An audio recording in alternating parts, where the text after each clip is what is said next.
Hi, Bert Osterberg, Executive Director of Christian Compass Ministries, with another preaching joke that I use sometimes when I preach. This one is about unintended consequences in preaching, in our sermons.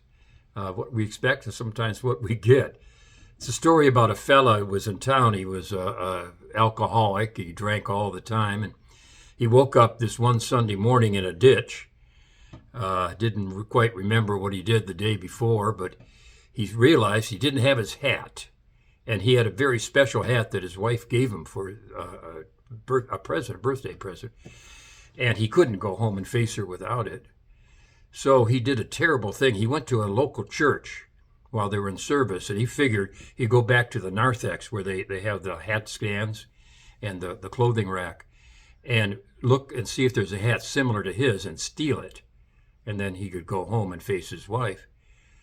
Well, as he was looking over the goods, he heard the preacher started a sermon. He says, I'm going to talk to you about the 10 Commandments. I'm going through them one at a time.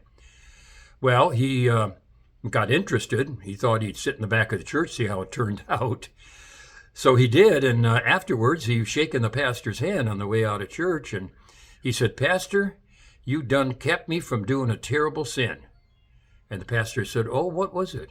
He said, well, I got to tell you, I came in here with the intent to steal a hat. And your sermon on the 10 Commandments, that kept me from doing it.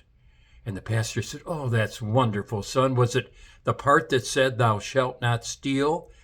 And he said, no, it was the part that said, thou shalt not covet thy neighbor's wife. And I remembered where I left my hat.